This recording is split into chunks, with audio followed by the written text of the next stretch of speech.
Welcome to the SC Hub's weekly NBL episode. I'm your host, Barnesy, back again for another weekly NBL episode. But this one's pretty special because we are live. We are never live. We always pre-record them.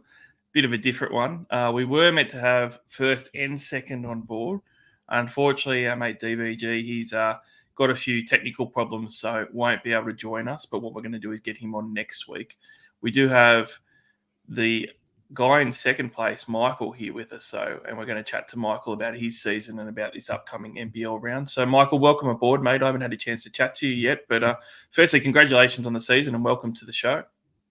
No, thank you. Thanks for having me on. It's good to be here, and I've been enjoying your content this year, and it's great to be part of it this week.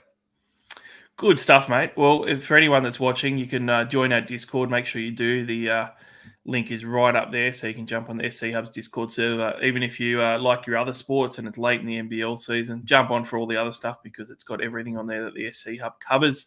You can find my episodes for NRL All-Stars podcast as well.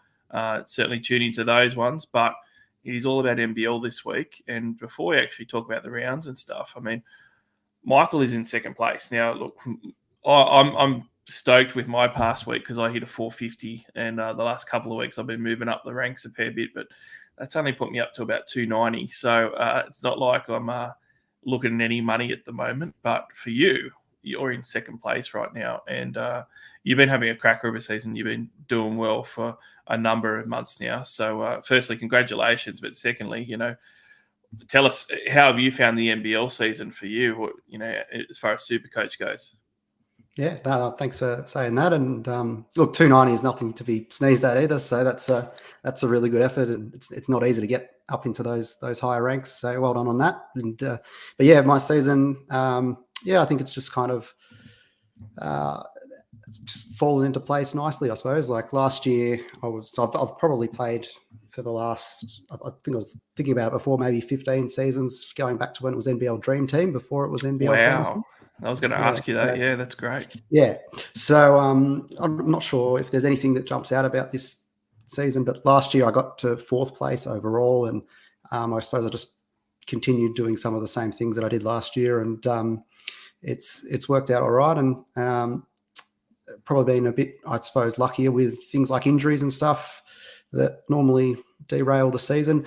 So whether having the 4 boosts to use this year has helped with that, I'm not sure, but yeah, it's been pretty good, but it's also a bit of a challenge now, being up this high and being a chance to win. I think it's getting a bit difficult now with 2 weeks to go to actually catch up, but it does. I guess it's a different phase of the game now that I'm not really I'm getting used to. I suppose that trying to go to that top level and actually win it. Have you found much difference in like the structure since it's gone across to Supercoach? Like obviously the scoring's a little bit different and everything than what it was last year, and certainly from when you started 15 years ago with Dream Team. What main differences have you sort of found? Yeah, look, it hasn't been too different once you adjust to the scoring and you sort of understand. So when I'm doing my trades every week, I'm just basically all in on the new scoring. So I'm not really. I've just, more adapted that way. And same with during the off season when I was looking at players, like I just purely looked at Supercoach scoring stats and what they averaged, and just basically all of what it was like last year, you had to kind of put to one side. And so, that's kind of it. Like I'm not sure it's had too much, maybe as much of a difference as people might have thought, because obviously with some of them making it less about the efficiency stats, I suppose, is we thought maybe some high volume shooters would do well, but maybe they haven't done as well as people thought. So I think it was just about, as soon as the new scoring system was known, just switching to that, and just it's like learning the metric system. As soon as it comes in, you don't worry about the old one. You learn to use the new one. Yep. Or you can go up and ask for a pound of beef and everyone looks at you weird and the butcher tells you to go away. Yep, that's right. Well, look, mate, you've had a great season. I am keen to know as well, do you hit up any other fantasy sports, or are you purely on NBL, like NBA fantasy sports, or particularly any other Supercoach codes? Yeah, no, so probably AFL's the other one, AFL Supercoach that I play, but nowhere in the top of the rankings or anything like that. So this is the only one that I seem to be good at. And then yeah, we do have a fantasy NBA league with some mates and a fantasy ice hockey league with some mates as well. So but that's all. But yeah, obviously the league format as opposed to the big overall format that we have here. So yeah, this is the only one that I'm actually good at. I think is probably Well, I mean the NBA stuff, and look, I mentioned it a few times before, but the fantasy sports in Australia is very different than the fantasy sports in the US, and that's all very much head to head based and stuff, rather than the overall structure that we have here with Supercoach. But look, you've obviously made some good moves if you've ended up in the running to maybe even finish first. But certainly, I don't think you can fall out of the top 10 with the position that you are. What are some of the things this season that you think have really propelled you to be number 2 at the moment in the ranks and being a contender? What do you think maybe some strategies or some things that you've done, or even some specific moves that you remember that you thought, wow, that really worked out? Yes, I suppose probably one of the things that's probably helped the most is just getting the cash generation right, or close to right. It was actually a really difficult year this year with the rookie price players, because if you remember back to those early rounds, we had Jalen Galloway started really well for I think 2 weeks and then got injured. We had Taron Armstrong out initially, then he had the NBA trip as well. Josh Spannon missed the first couple and then came in, and if you didn't get him after his one single, you missed his double, and which is what I did. I actually was a week late to that compared to what would have been optimal. Then Tuck Porty was good, but obviously that was only until JLA came back. So the cash gen situation this year at the start was much less set and forget compared to past seasons, where if you can nail those 2 or 3 rookies on the bench in round 1 and you ride them till round 7 or whatever it may be, and you cash them in, it's all pretty smooth. Whereas this season you had to kind of chop and change and move and adapt, and one of the ones that didn't work out as well, like I brought in Lockie Olbrich, and he had a little bit of a spike, but then we had to move him on. So it was really just hunting for that value wherever you could find it. So it was a bit of a scrap in that sense. And so that's probably something that I came out the other side of with a fair bit of cash to spend. And so basically I've ended up with more money than I know how to spend now at the end of the season, because we only get 2 trades a week. So I can't even optimize all the dollars I have now, which is a bit of a shame. But so I think, but that is what probably has helped me the last month or so with scoring, and the last 2 months maybe, just getting that team to be to have that salary cap and be able to spend it and bring in as many good players as possible. Yes, that's probably been one thing that's gone right. And maybe the other thing that's I've done a little bit differently is I really, in addition to focusing on the schedule, I always like to make sure I've got the really reliable scorers, so that I'm not scrambling to bring in Lamb, PJC on their doubles, because I know that they have been such good scorers. Once I got them in for 277, they stayed in my team, because that's it's really good entry price for them. And New Zealand were behind on schedule anyway because of that NBA trip that they did. So they were always going to have games to catch up. So even when they had 2 singles in a row, I knew that there were doubles coming. So I prioritized keeping the really good scorers where I could, so that when their double comes around, I'm trading in players in addition to them, whether that's someone else from New Zealand or someone else on the double that week, or maybe I've got an injury that I need to fix and patch up. So by getting, having that balance between targeting the schedule and also just making sure you've got a few slots on your team that are just locked in and sorted, that you don't have to worry about them, and they can, those guys can stay in your team for consecutive weeks. That takes a little bit of the pressure off if you do get an injury, or if there's other guys you want to target when those premium guys are on the double. So I think that's paid off reasonably well, although I think New Zealand's double the other week where they played the second game in Sydney and no one got over 20. That was probably a week like I 40 expected at to the do a half or bit better something. than I wanted to. But yeah, so Yeah, I overall, think it's that's been a good one. probably something that a lot of the good coaches have wanted to do. But I know I've wanted to keep guys like Lamb and some of these other premium guns. But the problem is if you don't generate the revenue or the value within your team, or manage your bank or manage your boosts, you end up trading them anyway, which is what I've ended up doing with a few guys that I wanted to keep because you just have to, because you've got to get on the premium double game week guys. And if you don't have the money to trade some other guys to them, you end up sacrificing. And that's probably what's brought, I think, a lot of NBL super coaches undone this season, in having to trade out the Lambs, the Cottons, the top players like that, the Kells, when really you want to be holding those guys just all the way through. But if you don't have the cash to, very hard to do it. I have to say, we've gotten a few comments, which is great. Love seeing it. Corey's got a really good question. I'm just going to say to everyone, if you've got questions, throw them up on the chat. At the end, we're going to do a community update, and as part of the community update, we're going to answer questions as well. So we'll answer them, I promise. But we just got to get through some of the show first, and then we'll get to them. Zoe said, well done, Michael. So there you go. You've got a lot of supporters out there for your season so far. Let's go on to Market Watch first, and then we'll be going into the community stuff, and we'll hit up any questions that we do have in the chat in order. But look, Market Watch wise, we are coming into 2 weeks left in the season. It is a pressure cooker time of the season, whether you're going into head-to-head leagues and trying to win grand finals to close out the season, or you're going for overall rank, or you're even in the money potentially with guys that are in like the top 10 like you, Michael.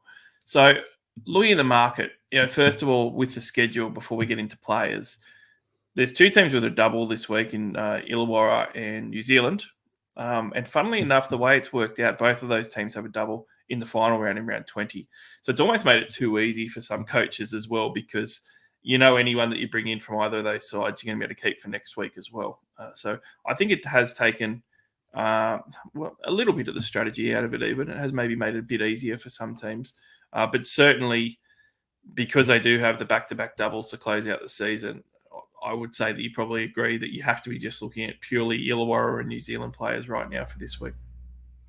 Yeah, I think it's probably hard to make a case for doing anything other than bringing in 2 guys from those 2 teams. And, particularly with, I'm not too worried about it, but looking ahead to Perth and Melbourne being the other 2 teams on the double next week, and potentially having the top 2 slots locked in by next week as well. And maybe, if not resting guys, maybe managing their minutes. I think we saw a bit of that with Melbourne at the weekend against Southeast. Obviously, that was a pretty big win, but they certainly gave the lower guys in the rotation some extra minutes. So, there's probably a bit of a risk with the if you are looking 1 week ahead, that you probably don't want to be too exposed to them. I think I wouldn't worry about it too much, because the fever break is coming up after the last round. So there is a break between finals anyway for those teams. So, but it might just be a managing of minutes a bit more than a typical game is probably how it might play out. So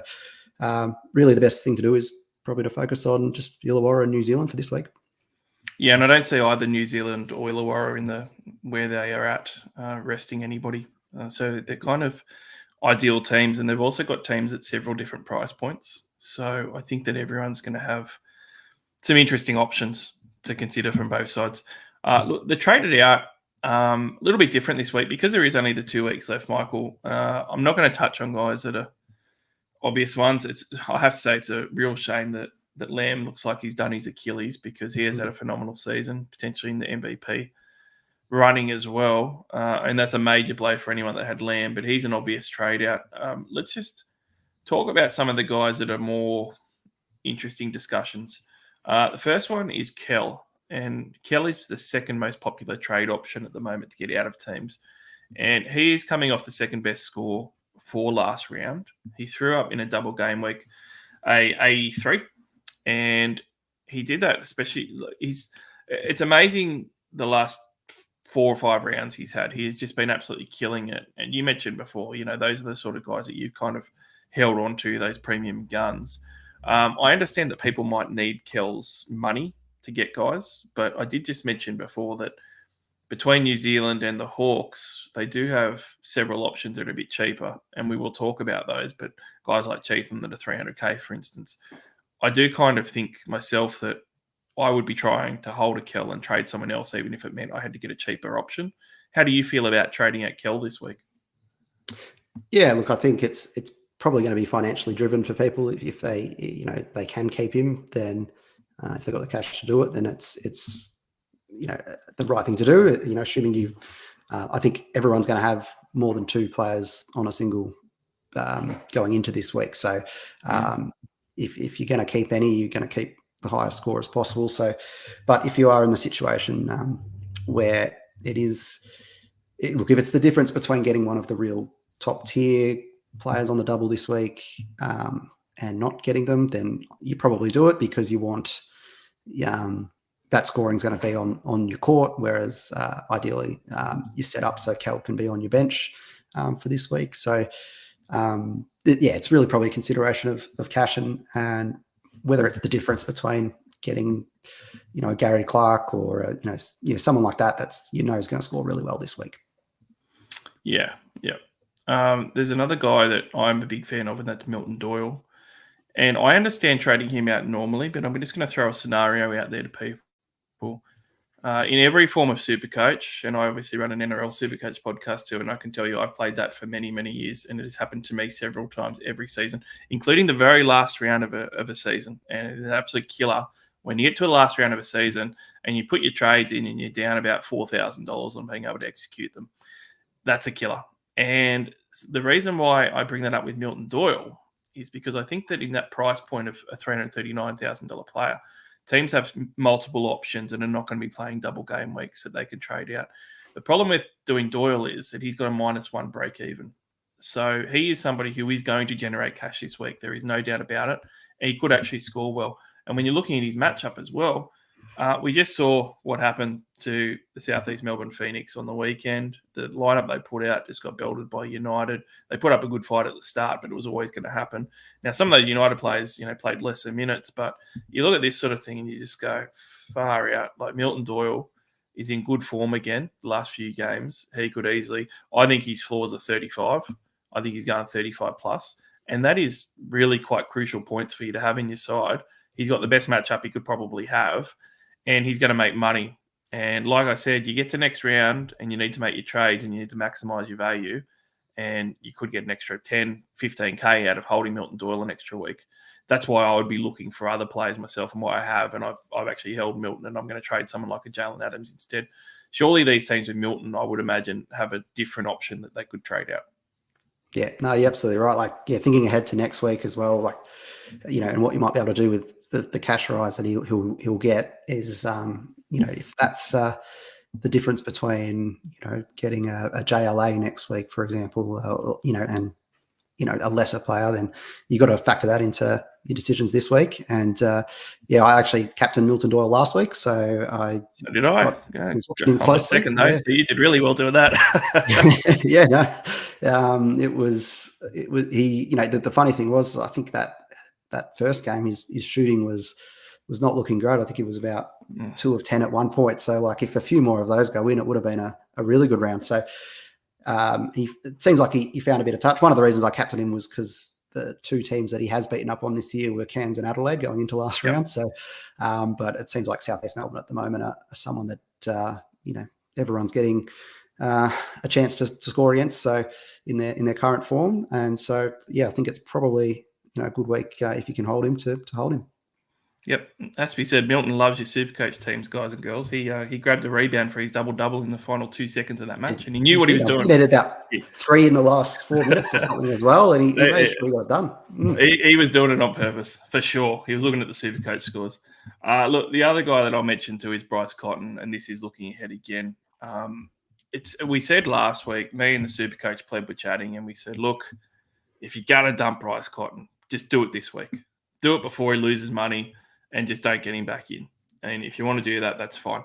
He lost 31,000 this week. It's not a good time to be trading Bryce Cotton, especially if you brought him 2 or 3 weeks ago at the price that he was. But sometimes you do have to put that out of your head. Sometimes you do have to say, look, I can't base it on the money I've lost. I can only base it on what I need to do now to be successful, to score the most points. But unfortunately, I don't think that's going to help you either, because at the moment, Bryce Cotton is playing a single game week, but playing against Cairns, who have to travel all the way to Perth. Big travel from Cairns to Perth. I really like Perth in this matchup, and I really like Cotton to throw up a 35 plus type of score. But the biggest deal of this whole story is that next week you're going to want him back in. If you're only a week away from a double game week of one of the best players in the game in Bryce Cotton, you hold him, because you need that double game week from him next week to finish strongly. And I probably don't think he'll get rested, although I guess it's a chance.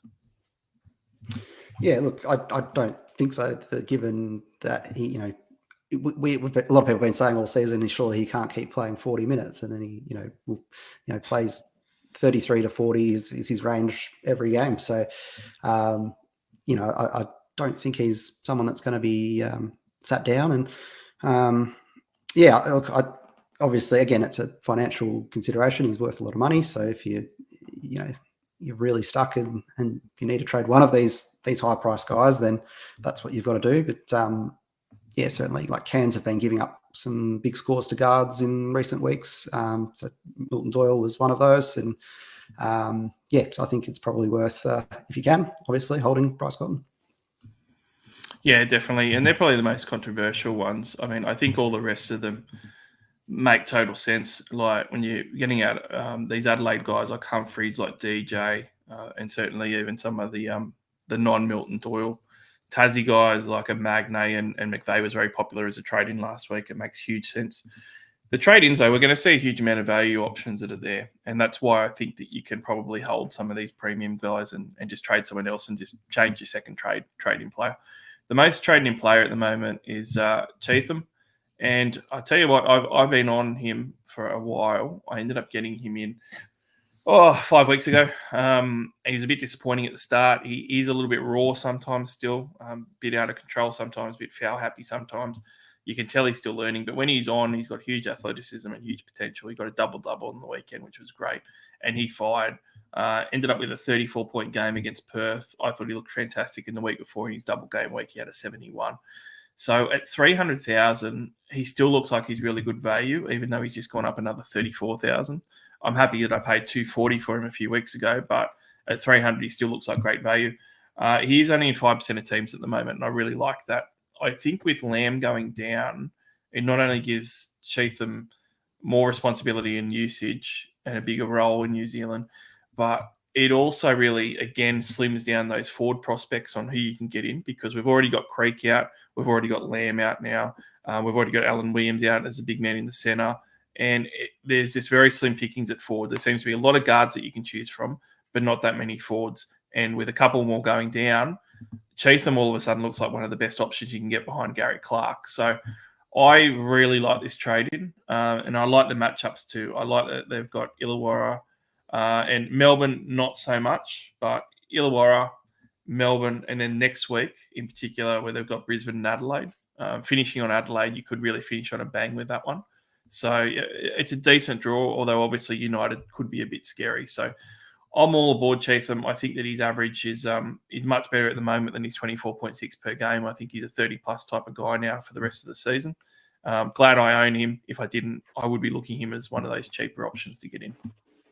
Yeah, look, this is bit frustrating for me, as 2 weeks ago I had the option of bringing him in. I only had ended up doing one trade that week because I was sort of set for the week, and I just thought the more I mess with this team, the more I'm going to screw it up. But I actually had the chance to. This is going to probably frustrate your audience, because this, in hindsight, was a very obvious trade. But I had the opportunity to upgrade Rupstavicius to Cheatham 2 weeks ago, and that's cost me 30 points already in bench points. So that's 60 points probably total, but in actual scoring. And he's going to be the top traded in player this week. So really well set up for the last 2 weeks as well. So I just kind of got a bit nervous, because when I was just looking at the two players side by side, Cheatham had actually scored less the week before. And like you said, there was a bit of that foul trouble, and it just, wasn't sure it was coming together. So look, that's probably going to end up being my biggest mistake of the season, because obviously right at the end, when I'm a chance to rein in the difference, that could have been a really handy move to make. But in saying that, I knew about 10 minutes into that game 2 weeks ago, the first game 2 rounds ago, that I'd made the wrong mistake, because he looked really good, and I made the wrong decision because he was getting the minutes, he was playing well and rebounding, and just get back to kind of a bit more like the Cheatham we saw earlier in the season pre-injury, when he was just scoring really well. So if I had seen that coming, I would be in a much happier position right now. But look, I don't think you can go wrong. Like, don't make my mistake, because he's been playing really well the last 2 weeks, and I would trust that form. Well, he's been playing well with Lamb, and Lamb not being there, I think, is a huge factor at the moment. And it's also going to be huge. Yeah, it's going to be a huge factor too for the second most popular trade in Kent, and that's Parker Jackson Cartwright. So Jackson the other factor, the other factor just with Cheatham as well, was that we saw Finn Delaney come back for the first time in the last game. So that was probably one factor that was looking like it might take away, not a lot of minutes, but maybe a few minutes off Cheatham. But now with the Lamb injury, you can be less worried about Delaney coming back, taking up some of his minutes, I think, because they're going to need to put out their best players for as much as possible.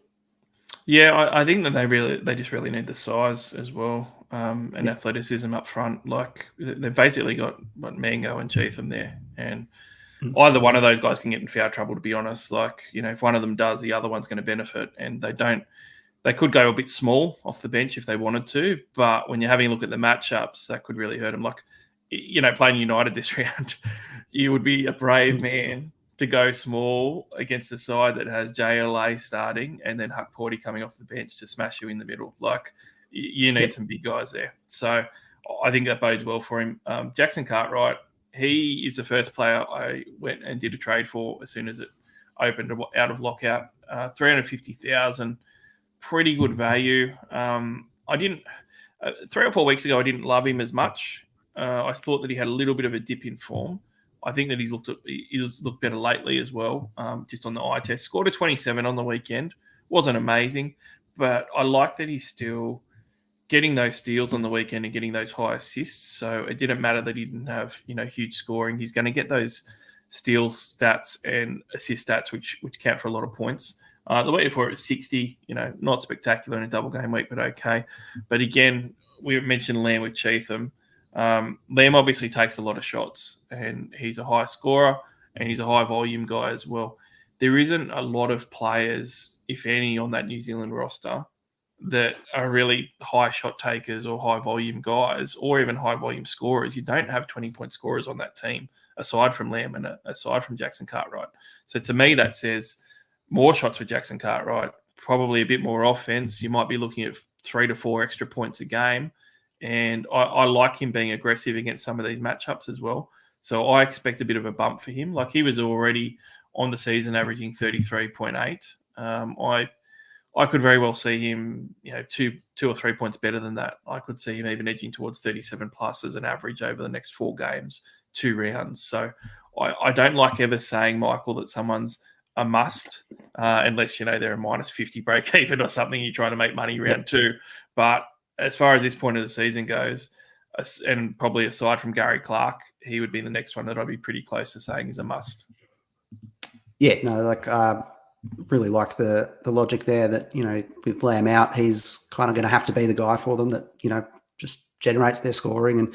And one of the things I really like is that he can be a really high points per minute player. Like, even at the weekend started a bit slow, but then just went on this stretch where, every possession he was in there involved somehow and getting scores, assists, scoring, whatever it was. And so, and then he kind of went quiet again. So that's why I ended up with 27. But, he's probably one of my favorite Supercoach players to watch, just to see the points accumulate just really, really quickly and get your score moving. It's, if you don't want to be on the other side of that and not owning him. No, you don't. And like, it adds extra value when you're bringing in someone that can be a captaincy option for both of these rounds. And he's a legitimate captaincy option this round and also round 20. So that even adds more to his value.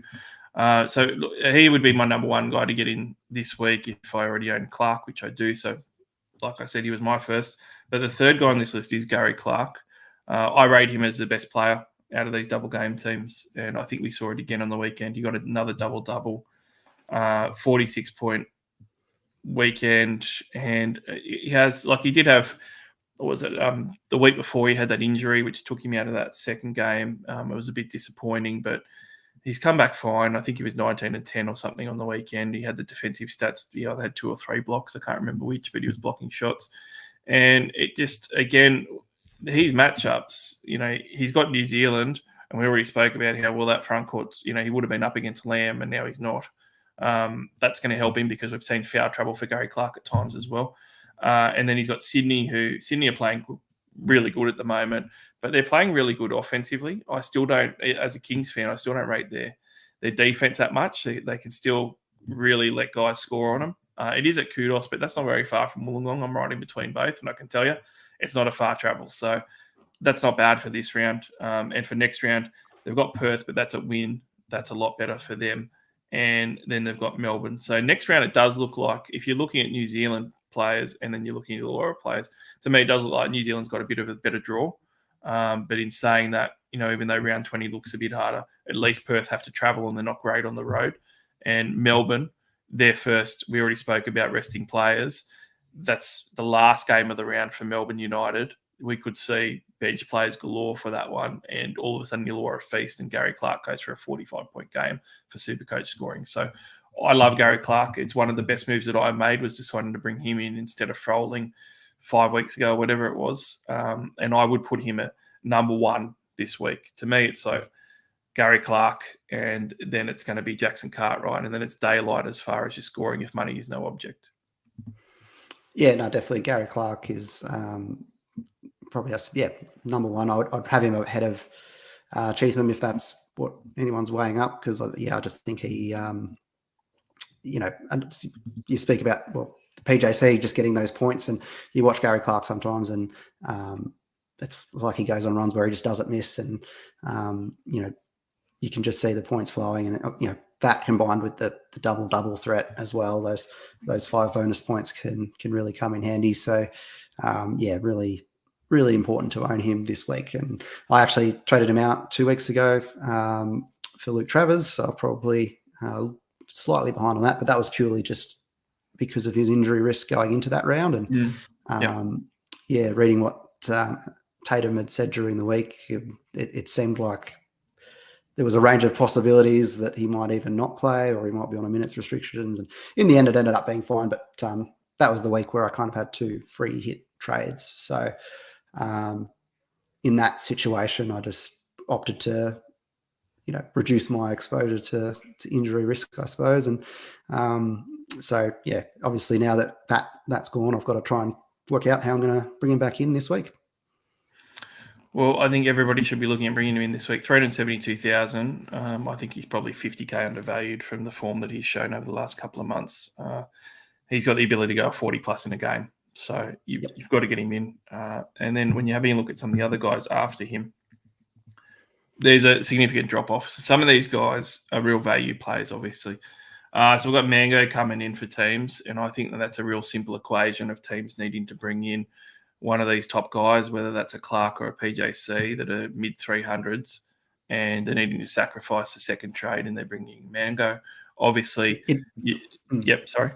So I was just going to say, it is probably driven by value, but his last 2 games, his minutes have gone up quite a bit. So normally he hovers around 15, 20, and he's probably been 25 to 30 his last couple. So if that's the budget range you're in and you're looking to take a punt, you might view those extra minutes as a bit of a positive signal, I guess, with him for the next 2 weeks. Yeah, well, he's been able to match. Like he just about matched what Cheatham did with his 30 points against Perth. And again, he's going to be the centre, but when you're looking at the front court makeup, Lamb's, in the front court, the way they work out their rotations and stuff, the Lamb minutes are going to have to get distributed to several players. And especially in the NBL, it's a bit different in the NBA, but especially in the NBL, it's only going to go to, the top half of the roster.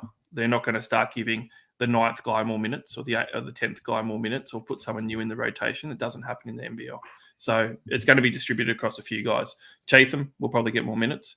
And I think Mango will retain at least as many minutes as he's been playing recently. So I agree with you. I think that he's the best for that price range. And I mean, really, you could spend 100K more and it still might be better to get Mango. And that might be something to consider for next week. If you're a team that's going to be short next week on money, then maybe your second trading, it's smarter to get this guy in because you're going to have that money to maximize your trades for the last round, I think. There is also some other value guys here that I like and some that I don't. Let's go on to one that I don't. The Illawarra Hawks, Justin Robinson. He's 235,000. And look, he's a guard, so it's a little bit different. So it's hard to compare to some of these other front court players that we're talking about for Supercoach. But I've liked Justin Robinson as a player at times, but at the same time for Supercoach, I just see a real cap on his ceiling. Like he's coming off the bench. He scored 28 on the weekend in a game, and that was really good for him. And I think that's sort of buoyed the market where they've sort of seen that and gone, wow, they're playing good again. The Hawks, Robinson's big off the bench for them. But when you look at all the games, even when they've got double game weeks and stuff, like round 15, he had a 64-point round, and that was great. But that's his best round all year. And he's never been anywhere near that. He's not a guy that's putting up a 50-plus round in a double game week. He hasn't done it. He's got 2 of those all season. So to expect him to just start doing it, I think is a bit wishful thinking. And then when you're looking at the value, well, 235,000, he's cheap, but like we just talked about Mango's extra opportunity that he's going to have and what his scoring has been lately. It's been better than Robinson on a per game basis. And there's other options as well, and you'd maybe find money to go up. So I really don't like Robinson. He just seems really mediocre. His scoring's been 23 points a game, and it's not someone who looks like he's going to be better than that for the closing of the season, really. So I don't love it. Do you feel differently about it?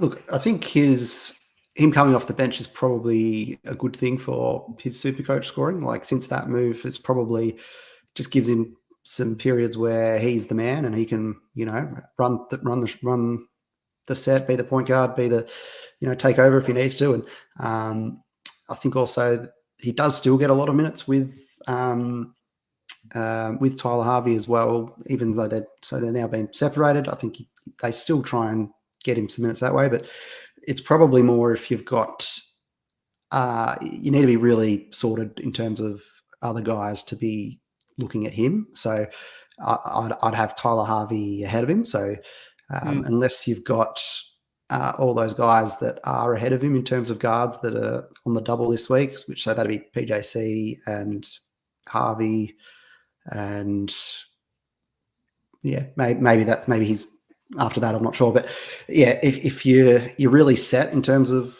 guards already before your trades, he might be someone that comes into consideration then. But I would look elsewhere if you're struggling for guards for this week. Yeah, I would as well. And it might even be the case where you need to consider, do you trade in a different position instead of getting Robinson in? Like, do you look at a centre like Mango, or do you look at if you can afford a Cheatham, or if you can afford a Froling or something like this? Because when you have a look at guard, if you're fixated on getting that because you want to, say, trade a Doyle out, it happens every single round that people trade someone out and the guy on the single game week beats the guy on the double game week, because you get someone mediocre in for someone who's good. And sometimes, and reasonably often, the good player that's better can score as much or more on the single as what the other guy can on the double. And Robinson's got that written all over him. Like, if you're going to sacrifice the money that Doyle's going to make, plus his potential 35-plus point game for even a Robinson 40-point outing, then it's a bit debatable. So I think that probably a lot of the time, even I get caught up on, I have to get the double game week guys, and I don't switch strategy and go, you know what, it's not worth it in this spot with this guy that I'm getting. I need to look at a different option. Yeah, and I think this week as well, we know for a lot of teams, that at least one of their two trades has to be a forward because a lot of teams have Lamb. So I think this is a week where you know statistically there's going to be more forwards traded out than guards anyway. So I think that most people probably are going to be looking towards forwards more this week. Especially they've got guys like Cal and Doyle that you don't mind holding for another week on the single, like you said. While we're talking about guards, this guy isn't in the top 10 most popular trades, but McDowell White has been brought up a few times in the last month because he's obviously quite cheap. He's only 205,000. He only scored 15 points on the weekend, and he is a guard. It's not like he's in the front court. It's not like, but we did say that Lamb's minutes could get distributed across multiple players and stuff. Do you think that maybe even though the role that McDowell White plays, that they might even look at playing small sometimes, or they might look at giving him extra minutes anyway, just because of those rotations? Yeah, no, I think there might be a bit of juggling around there where he might get a few extra minutes out of it. Like we know that potentially that Rustavic just moves to the 3, and then they have the 2. Both PJC and Will McDowell White as the 1 and the 2, maybe something like that kind of setup. I could see that happening, but so I think Lamb's minutes will kind of just filter out to a few different people as opposed to there being one player that just scoops them all up or anything like that. So it's probably not, definitely not a bad thing for Will McDowell White's minutes, but at this stage, I might have to look a bit closer at him. He's probably not your biggest priority, but again, if you're in that price range, I could see the logic. He's got a double this week, a double next week, and we know what he can do. So it's if you're looking for maybe someone to just take a little bit of a punt on, it could work out for you. Yeah, it's a high risk one. It's probably the only guard aside from Robinson that's in that sort of price bracket. And he's 35k less than Robinson as well. One of my other trades that I've initially done is Sam Froling in. I've been really disappointed in Froling lately, as I'm sure owners have been. He only threw up 15 points on the weekend in a single game. He didn't look great the weekend before either, where he had a double game week of 42. He's been able to do that in single games before, so to do it in a double game week is a worry. But he's only 2 rounds removed from round 16, where he threw up a 69-point round, and before that 67, and he was pretty much solid as a bank.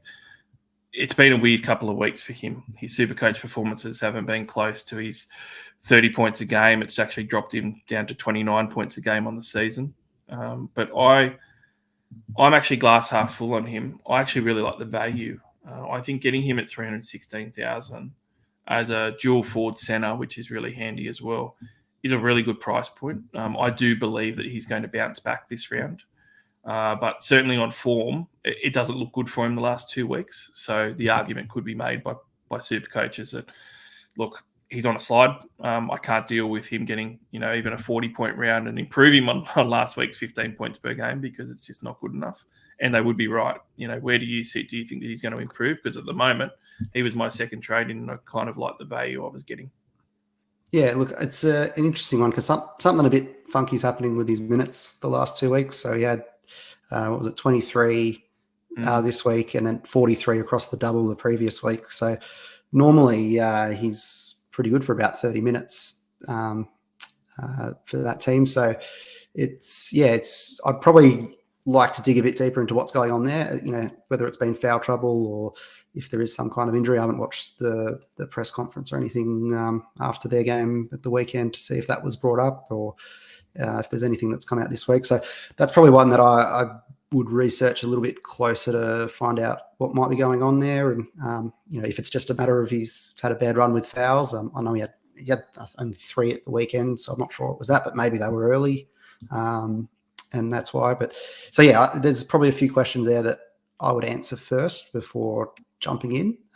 If you get the Sam Froling of a few weeks ago, then that's a really good opportunity to get him in right now. And just probably a few questions out there, but it's worth, definitely for a player of that quality, worth looking into them.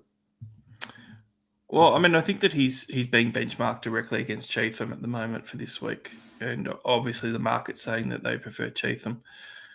I don't know what way to go on that. I think that I prefer Cheatham, but I think that it's pretty neck and neck because obviously Frolling's a lot more polished.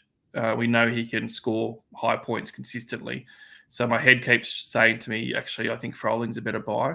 But just on current eye test and the opportunity that Cheatham has, I keep going that way a little bit and saying, well, no, actually, maybe it's Cheatham. So I think it's pretty close. Like a lot of teams are choosing between those two players. Who are you choosing between a Cheatham and a Froling if you're some of these teams that are deciding? Yeah, look, really good one. Like it's tough to pick between them. Like I think probably maybe I've got Cheatham ahead probably right now, but like I said, like if someone does a deep dive into Sam Froling and what's going on there, and there's no major issues, then maybe you have to just stick with Froling because of what he's done over the course of the season. And so for now, just the safe. I think it feels like the safer player right now would be Cheatham, but I can see the case being made the other way. And I'll just throw out there to everyone that the real winner is going to be Ribs Vicious. He's going to come out there for me and score a 40-point game straight up the first one and smash it. So I've been inadvertently holding him this whole time. I've wanted to sell him so much, and now I'm just so happy I've got him, and I'm just hoping the Lamb minutes are going to really help him and spur him on. So these 2 weeks. These 2 weeks was part of the appeal of bringing him in the first place back in round whatever. Like that we knew in advance that he was going to finish the season with a lot of doubles, and if he often gets late to the season and fixing up those last upgrades is just all too hard. So you might as well have a guy that has a good schedule, and if you have to hold him, you have to hold him, and that's probably what we've ended up with. Keanu Pinder had a big round, 53-point game against the Breakers. Absolutely killed it. It was vintage Pinder. My problem is that we haven't seen vintage Pinder much at all this season. So he's got a -1 break even. I understand people are looking at it going, I need to get him in now because he's going to be more expensive this week. I just pay more money next week. I think it's too important to prioritise the New Zealand players and the Illawarra players because they're not only going to give you the double this week, they're going to give it to you next week as well. So I understand the appeal, and Supercoach is a game. It doesn't matter what sport, whether you're bouncing a basketball or kicking goals in the AFL or scoring tries in the NRL. People always gravitate towards the most recent big scores. Chasing scores is a common catchphrase in Supercoach. It does feel like people are chasing a little bit on Keanu Pinder because to me, he's just as likely to throw up a 19-point game this week or a 20-point game or something. And it's going to be disappointing because everybody that didn't buy him got a double game week out of a guy in the 326,000 price bracket that he's in that's going to be way better and could have just bought him and spent an extra 5 or 10K next week. So I'm really against bothering getting Keanu Pinder in this week in the point of the season and the way it's set up. Yeah, look, like we said at the start, it's hard to make the case for bringing in a player that isn't Illawarra or New Zealand this week. The bullish thing about picking Keanu Pinder is that he played 39 minutes at the weekend. And if you look at him throughout the season, it's almost like he's played with a bit of a minutes cap of, 22, 23, 24, like hasn't really gone over the low 20s much at all. So for him to be let off the chain with 39 minutes in a game is really interesting from a Supercoach perspective.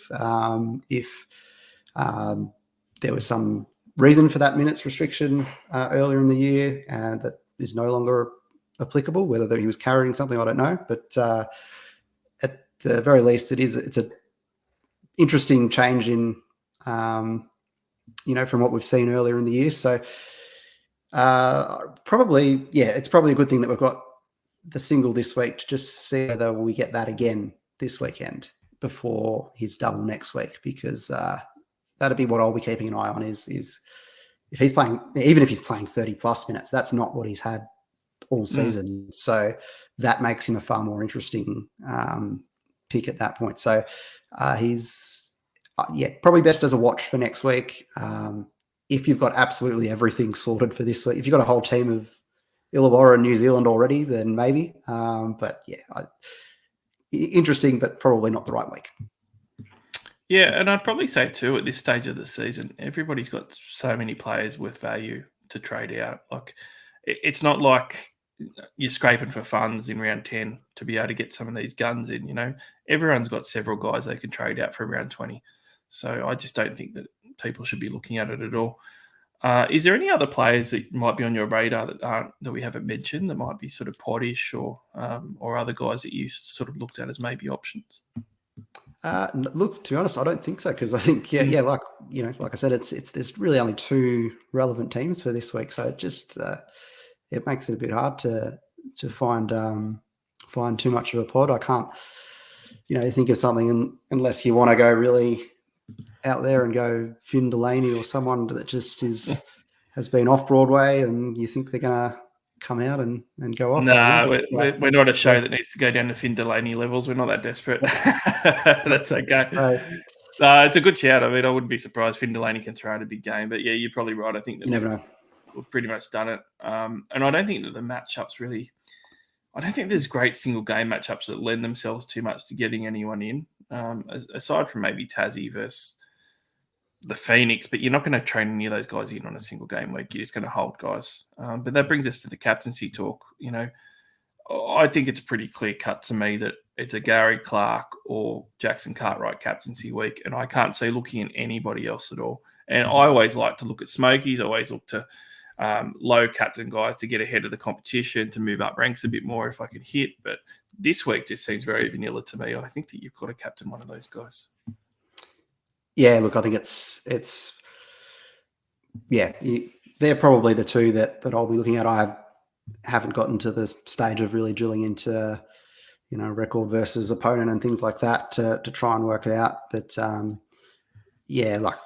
like we said with the Lamb injury, PJC can hopefully ball out and get a lot of points. And Gary Clark's been, supposedly was injured a couple of weeks ago, and the last couple of weeks he's just really looked great. So look, they're probably the 2.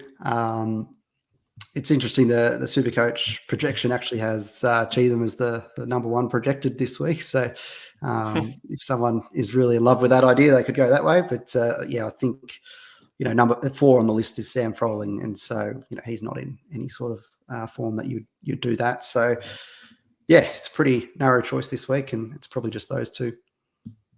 Yeah, I agree. Look, community time. We've got some questions from some of the people watching, which is great. Corey has patiently been waiting with a couple of questions, so let's get to those before we have a look at the ranks for last round. He said, who do I trade Lee to this week? Or do I trade McVeigh out? But what New Zealand out of Madiang or Ristovicius do I get if I trade Lee? As he has to hold Humph and has to trade Kell for PJC.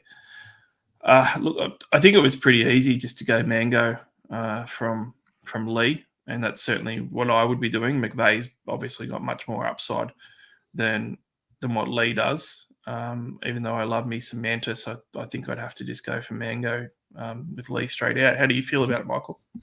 Yeah, like I said, with the minutes for Mathiang, that's probably, you'd just rather back that to continue than take the gamble on Rustavicius. But hopefully it's a fun ride for Rustavicius for the next couple of weeks, because that'd be nice for me. But you'd be going and knowing you're taking a bigger gamble than the alternative. Yeah, you sort of had a follow-on question, which is an interesting discussion too, that with Humph, he ideally wanted to trade to PJC and hold Kell, which is what I would like to do too if I was him. But it means he would have to trade McVeigh and hold Lee, which is interesting. Do you have Kell stay, but then have to trade McVeigh over Lee and cop Lee's points? Or do you, I actually think that I would hold Kell and cop Lee's points, because I think a lot of teams have got like a real low, like last guy in their team. I know I do with the wrong gack.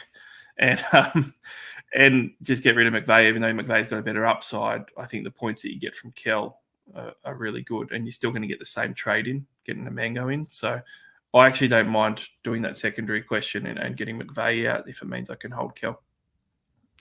Yeah, I think that without fully thinking through every step of it, I think that would seem to make sense, because you got to factor in the difference between who you're keeping, and I think you'd back Callan to get a better score than McVeigh. So that also factors into whether you come out ahead or not. Yep, definitely does. And now we need to have a look at some of the. I tell you what, the community has been absolutely killing it. I've got a few ranks here that I still get surprised about. Round 18 overall ranks. We had Gerard with Spider Pig come into 24 for the round, which is huge. Had Jordan Walker United at 41st. Giddy's Disciples, though, with Dylan, 45, and Toby's Troops at 51. Toby and Dylan have been killing it all year. You've probably been looking at all these guys because you're probably looking at the top 50 a lot and the scores and stuff in your spot. But those guys have got great guns. With you sitting in the top 10 for a lot of the year and second at the moment, do you keep an eye on some of these names and some of these scores? Yeah, no, certainly. Like, probably one of the main things during the year that you're constantly looking at is that part of Supercoach Goal where you can filter to the top 1%, and then you can see what others are doing, and you're sort of keeping an eye on that. And it's only been probably the last month or so where it kind of honed in that right at the top of the rankings as to who was in with a chance. So I probably narrowed my focus a bit just in the last couple of weeks as to who's potentially going to make a run, that kind of thing. But it's always like it's part of even when I owning Group Starvishes, you go through and you say, okay, who else is doing this? Okay, not many. So whenever he played well, you just knew that was going to be a good thing. Because not many people around you would have him, and so it's always good to keep an eye on what other teams are doing. In the Supercoach Hub, the top score for the round was actually Ishiel still playing at 467, and that was Andrew. So very special thanks to Andrew, because he's pipped me for top score in the Supercoach Hub for the second week in a row. Someone pipped me last week, and my 450 was no good this week because of Ishiel still playing. That's a great team name. Oh, if only he was. Bring back the hammer. Look, everyone, that is the live broadcast of the SC Hub NBL episode for this week. Very special thank you to you, Michael, for jumping on board. It's a chaotic couple of weeks for someone who's in the running to potentially take it out, and anyone in the top 10 really, but second place at the moment. Not just a great season, but also a time that some people don't want to talk too much about it because they want to go under a rock and try and outsmart everyone else. So really appreciate you coming on, mate. It was great to chat to you. No, that's all right. Thanks for having me, and always happy to talk a bit of NBL Supercoach.